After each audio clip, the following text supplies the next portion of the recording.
ಅಂದು ಲಕ್ಷ್ಮಣ ರೇಖೆ ಎಳೆದಂತೆ ಎಂದು ಈ ನರಸಿಂಹ ಹೇಳುವ ಈ ಸಿಂಹಳಕೆಯನ್ನು ತಾಗಿ ಬಾರೋ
ನಾನು ಜೀವಂತವಾಗಿ ಬದುಕಿರುವವರೆಗೂ ಅಂತದಕ್ಕೆ ಆಸ್ಪದವನ್ನು ಕೊಡಲಾರೆ.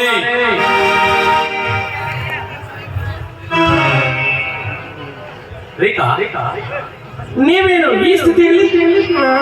ವಾಯು ವಿವಾಹಕ್ಕೆಂದು ಬಂದ ನನ್ನನ್ನು ಈ ಕಾಡು ಮೃಗದ ಕೈಯಲ್ಲಿ ಸಿಕ್ಕಾಕಿಕೊಂಡಿದ್ದೆ. ಅದನ್ನು ಕಾಪಾಡೋದಕ್ಕೆ ನನಗೊಂದು ಮಾತು ನಡೆಸಿಕೊಡುತ್ತೇನೆ.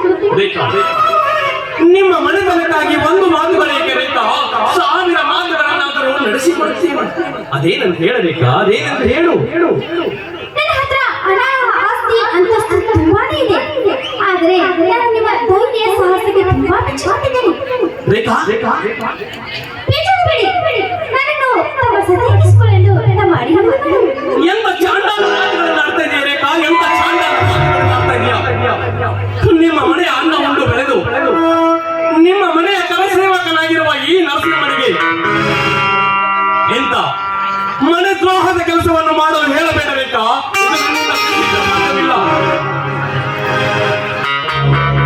ನೋಡಿ, ಒಂದು ಹೆಣ್ಣಿಗೆ ತಾಳಿ ಭಾಗ್ಯ ಕರುಣಿಸಬೇಕಾದ್ರೆ ಮನೆ ಆಳಾದರೇನು, ಅಂತಸ್ತಿನ ಅರಸನಾದರೇನು, ಪ್ರೀತಿ ವಸ್ತುವಿನೊಂದಿಗೆ ಇನ್ನೊಂದಿಲ್ಲ.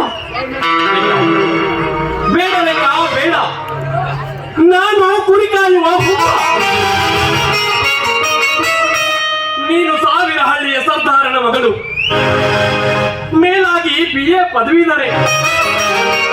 ನನ್ನಂತವನ ಜೊತೆಗೆ ನಿನ್ನನ್ನು ಹೋಲಿಸಿಕೊಂಡು ಶೌರ್ಯವನ್ನು ಕೊಂದಿಸಬೇಡ ರೇಖಾ, ನನ್ನ ಶೌರ್ಯವನ್ನು ಕೊಂದಿಸಬೇಡ.